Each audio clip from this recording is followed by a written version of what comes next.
Assim, foi muito engraçado isso. E na temporada, na pandemia, a coisa que eu mais escutava era: por que você não é corretora? Por que você não é corretora? Por que você não... Olha, eu admiro o trabalho de corretor, tenho vários amigos e amigas corretoras, eu acho que eles são incríveis. E eu sou vendedora. Mas eu sou vendedora do que eu amo fazer. Entendeu? E assim, pra mim não tem outra coisa. Então aí entra o foco, a determinação, a serenidade de você não se desesperar, de querer fazer uma coisa pra ontem, ver o que você se identifica. É o que eu falo pros meus filhos.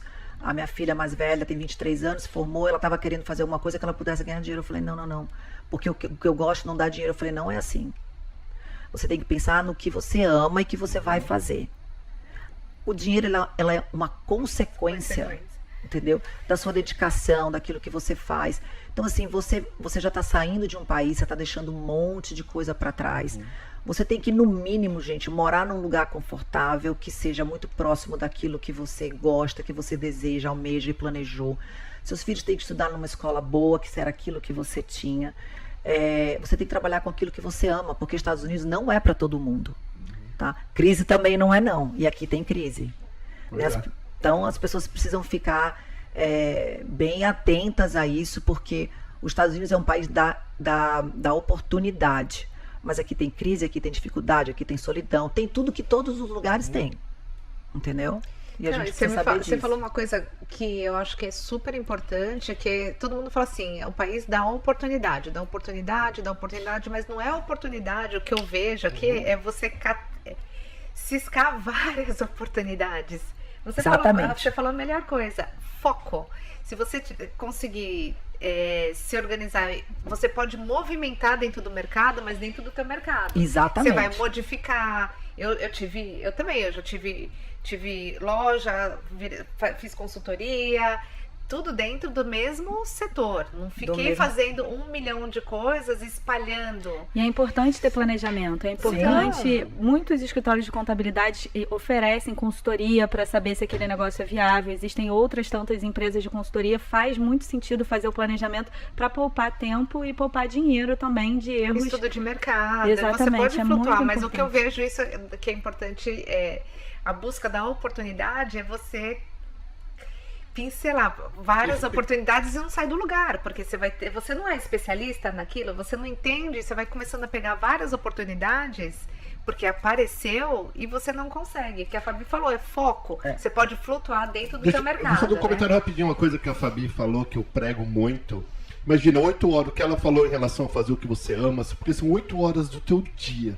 Ou mais, né? Ou mais. Dependendo. Se você tiver com raiva, a hora que teu computador, a hora que teu despertador logo cedo, 7 da manhã, 7h30 ou 6, o que seja, você fala, que saco, você tá no negócio errado. Não tem dinheiro que vai te fazer feliz. Não tem. Não tem. E eu digo isso porque, olha, de novo, eu cheguei aqui em 91, a gente abriu a empresa em 91 a 2002, mais ou menos, foi quando a gente abriu a Calu em 2000, desculpa, em 2002 teve September 11, né? Então, assim, já foi o nosso primeiro choque e desafio em saber como que a gente ia, né, fazer daquilo ali. Se eu não amasse e não acreditasse, ali eu já tinha desistido, tá? Porque foi bem difícil. Daí eu continuei. Aí veio swine flu, crise do dólar, milhões de coisas aconteceram. Casas que explodiu. Também, exatamente. Então, assim, várias coisas foram acontecendo. Se você não está focado, né, você desiste. Eu dou sempre um exemplo assim, sabe, de poço artesiano, por exemplo. Aquelas pessoas que elas começam a cavar, não acham água, ela vai para o outro. Ela estava às vezes perto e não sabia. Você entendeu? E eu não sou essa pessoa. Se eu entendo que ali tem água, ali vai ter que ter água. Óbvio que você tem que ter inteligência suficiente, saber a hora de recuar, né? Tem que ser insistente, persistente até o momento... Exatamente, mas quando você decide abrir esse buraco aqui, que aí vem a história do planejamento, também, você tem que ter estudado que aquilo ali ia dar alguma coisa. Sim. Eu faço sempre certo? Não, já perdi muito dinheiro aqui. Eu vou contar uma história para vocês. Em 2014, o dólar explodiu. Eu e a minha sócia, nós somos amigas de infância. Explodiu, aumentou? Aumentou, tá? E nós somos uma empresa B2B, tá? Em 2014, nós criamos uma empresa chamada Zig Online. era uma empresa que era um site tipo uma Expedia, uma coisa assim, que a gente ia começar a vender direto para o consumidor, tá? Então nós alugamos um escritório lindíssimo, tudo Apple, call center, imagina um negócio assim maravilhoso. Preparou uma mega estrutura? Preparei uma mega estrutura e eu tinha uma pessoa de IT, né? Que fez todo o estudo, eu deixei na mão dela. Minha expertise de IT é 0, então eu contratei uma pessoa para fazer isso daí. Bem, na hora se a gente começasse realmente a trabalhar direto com o consumidor, eu ia confrontar o meu cliente, que era o B2B, né, as empresas, porque eu já estava indo direto para os clientes deles. Eu fui dormir e o dólar explodiu. Eu acordei de manhã, liguei para ela, falei, a gente não vai abrir mais a empresa. Ela, como assim? Eu falei, a gente não vai. Não vai porque é melhor a gente perder hoje até aqui do que a gente continuar, porque não é o momento de confrontar o nosso cliente. A gente está tirando dinheiro de uma empresa saudável para colocar numa coisa que está começando, que a gente já está vendo. E que pode ser um confronto. Que vai ser um confronto. Então, assim, não é hora da gente recuar e não importa o quanto a gente vai perder, né? E foi bastante dinheiro. Então, assim, às vezes a gente tem que entender, né?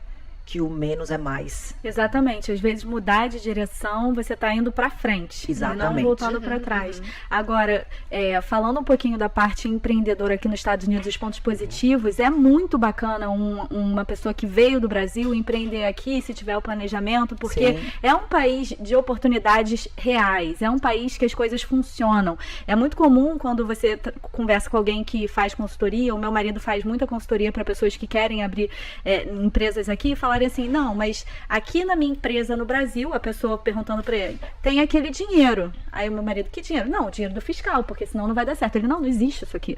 Não existe. Aqui você vai tirar uma licença, no Brasil você vai tirar uma licença, mas o fiscal parece que está lá para criar dificuldade de vender facilidade. Sim. E sempre fazendo algum obstáculo. Não, aqui a pessoa te ajuda. Ela fala, não, você está fazendo errado, volta aqui, faz assim. Então, aqui as coisas dão certo. Aqui é um país muito interessante. E uma coisa que eu acho muito válida para o brasileiro é porque o brasileiro é um povo corajoso. O brasileiro tem essa coragem, ele é desbravador, ele é resiliente.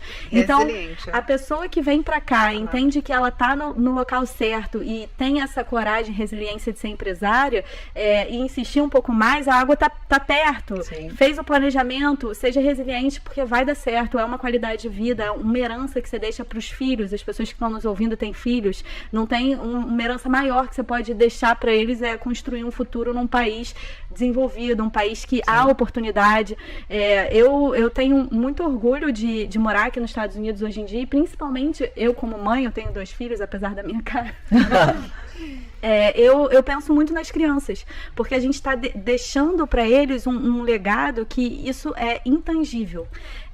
E quando a gente fala de se mudar para os Estados Unidos, um ponto que eu acho muito importante voltando nessa questão da documentação que a Lu falou, quando a gente vem para cá, a gente tem que entender que existem diferentes tipos de visto. Tem o visto de turismo, que você vem para passear, tem o visto de estudante, aquela pessoa que talvez quer passar um ano conhecendo e melhorar o inglês dela.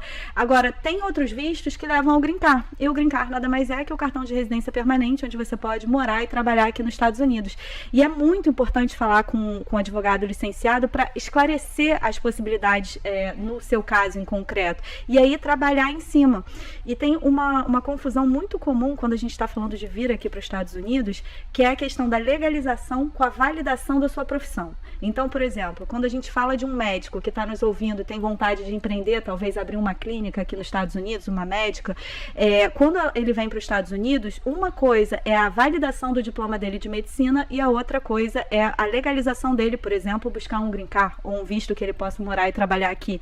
E são 2 lados da mesma moeda. E muitas pessoas, quando estão buscando essas informações na internet, elas têm dificuldade de entender isso. Porque, por exemplo... Mas é porque é confuso, né? Por isso que você tem que procurar um profissional. Exatamente, mas, por exemplo, se um médico ele faz o processo de validação e vem aqui para os Estados Unidos, mas sem um visto para trabalho, ele vai ser médico aqui, mas ele não vai poder trabalhar. Da mesma forma, se ele tira um visto, ele vai, às vezes recebe um green card, ele vai ter o green card, mas ele não vai ser médico. Então são 2 pontos que muitas vezes as pessoas entrelaçam e colocam como um inteiro.